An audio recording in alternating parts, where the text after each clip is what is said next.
Hello students, welcome to the video lecture series of Artificial Intelligence.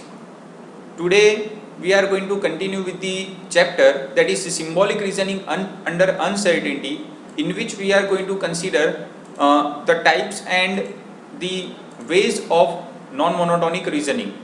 I am your instructor Bhumin Mandalia for this video lecture series of Artificial Intelligence. So today's outline, the topic we are going to cover up, that is default logic, abduction and inheritance.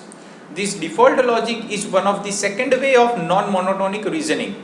Okay, so in previous session we had considered with non-monotonic logic. Now we are going to consider default logic. Okay, and the kinds of non-monotonic reasoning, that is abduction and inheritance. So let us start with the first topic, that is default logic. See, an alternative logic for performing default based reasoning is Ritter's default logic. See, this Ritter's default logic, so Ritter is one of the name of inventor of default logic. So that using that default logic in which a new class of inference rules is introduced. So see, in default logic we are going to consider the fact which will be seen as utmost true fact. So an alternative logic for performing default based reasoning is Ritter's default logic.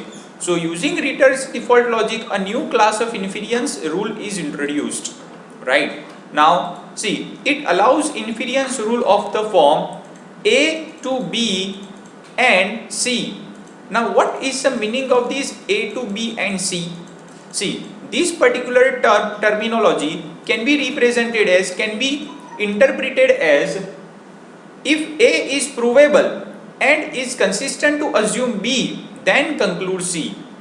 If A is provable and if it is consistent to assume B, then conclude C.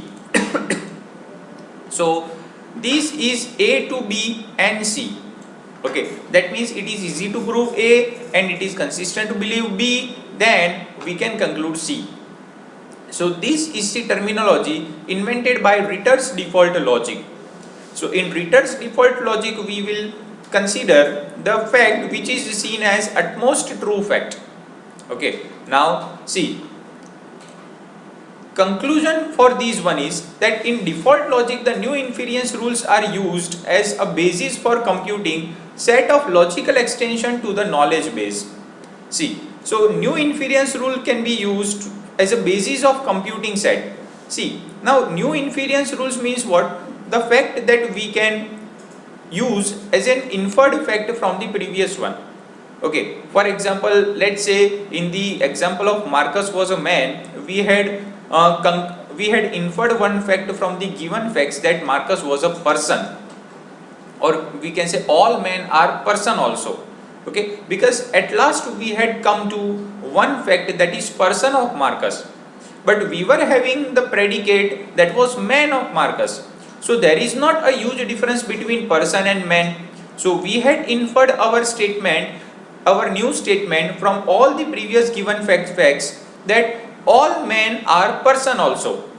Okay, so that is very much easy to infer. So in default logic, new inference rules are used as a basis for computing a set of logical extensions to the knowledge base. Okay, so that new knowledge base will be there in terms of default logic, because there is one statement which can be very much default, which can be very much easy to interpret. Okay, so all men are person is just like a statement which can be easily taken. So that we had adopted from Ritter's default logic. Now see, there are two kinds of non-monotonic reasoning that we had studied in previous session. One was abduction and second one was inheritance. So the first one is abduction. Abduction is having the form cause to effect. Okay, so cause to effect, in between we are having implies sign.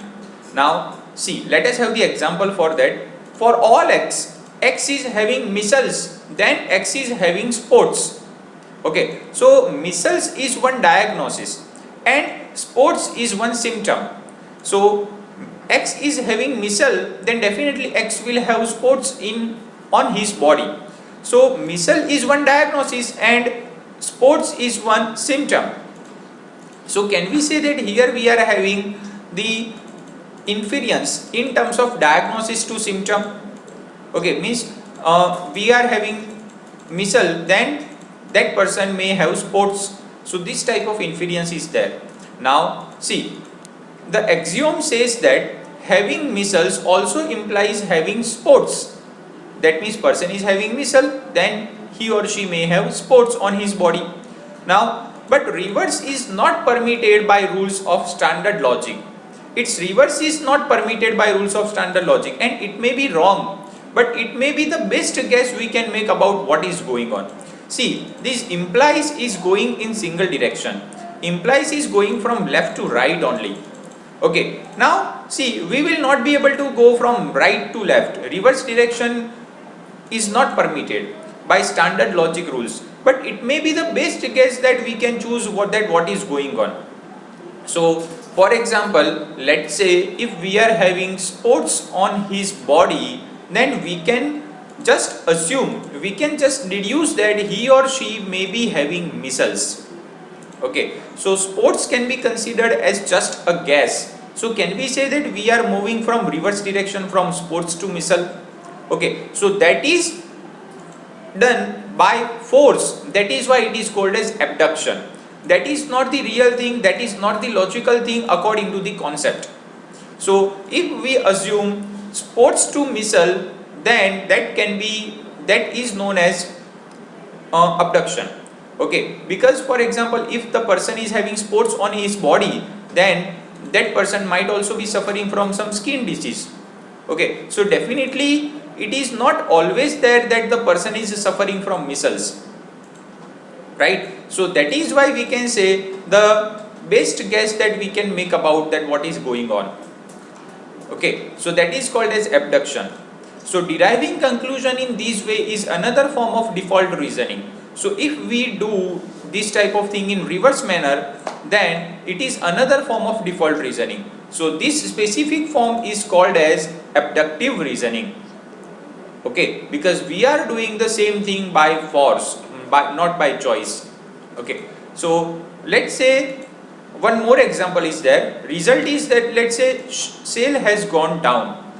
Okay, now one rule is that sale goes down when price increases, or we can say price is high. So this is one basic fact we can say. The rule is that sale goes down when price is high. Now one case is there, check if price is too high for product A. Okay, now let's say we are having result that sale has gone down. Then we can deduce the fact that it may be possible, it may be having some probability that price has gone high, then and only then my sale has gone down. Okay, but this is not the always case. Okay, this is not be always true. Okay, because we are just seeing the default reasoning. So by default it may be possible that if price is sale has gone down, then price might be high. Okay, but it may not be always possible. For example, if we talk about fuel like petrol and diesel, then price has gone high, then and only then also its sale has not decreased, but because it is one of the necessary things for human being. Okay, so sale has gone down when price is high. So check first of all that really the price has gone high for that product or not. Okay, so if we consider from result to our rule, from result to our case, then that is called as abductive reasoning. So this is one more example of abductive reasoning. Okay, so some measure of certainty is attached to the resulting expression, and it denotes the validity of abductive reasoning. So if we assume this in reverse manner using abductive reasoning, then we should attach some numeric measure like probability, which we are going to study in the chapter of statistical reasoning. Statistical reasoning devotes the entire chapter regarding to the numeric measure which should be attached to some fact. Okay, so if we accept that statement, then it must be proved using some numeric measure. Okay, now one more kind of default non-monotonic reasoning, that is inheritance. So we can derive prototype description of a class to the individual entities that belong to the class. In this topic, we are going to consider the scenario of generalization and specialization. So an object inherits attribute values from all the classes of which it is member if it does not lead to contradiction. Means a restricted class has precedence over the broader class. Okay, so in the topic of property inheritance also, if we find the attribute value for that given object, then we were not going in upward direction. Okay, see, but if we do not find that attribute value, then and only then we were going in upward direction to more special class, to more general class. So see, for example, let's say if we are having the player name ABC and that player ABC team is Chicago Cubes. Okay, now see, if we want to find the value of attribute, let's say team of ABC. So for team of ABC, we will not go in upward direction to more generalized class because team is there as a predicate in Chicago Cubes itself.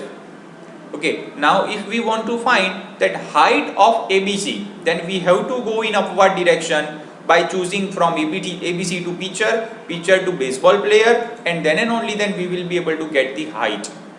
Okay, so this type of scenario will be there. Okay, so suppose we assert pitcher ABC.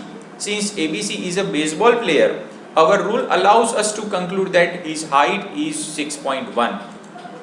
Okay, height is 6.1, right? So if we want to find height of ABC, if we want to find batting average of ABC, then we will have to go up in upward direction of inheritance.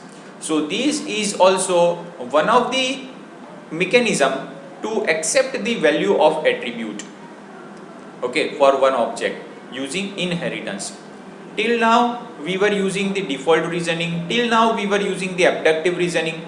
So using this type of property inheritance and generalization specialization scenario also, you will be able to accept the value, accept the exact value which is suitable for that object, for example ABC. Okay, so likewise we have found that the height of player ABC is 6.1 by going in upward direction to pitcher and from pitcher to baseball player, right? So this is the scenario of inheritance, which is the second type of non-monotonic reasoning. So that's it from the today's session. Okay, thank you for paying your attention. Thank you, students.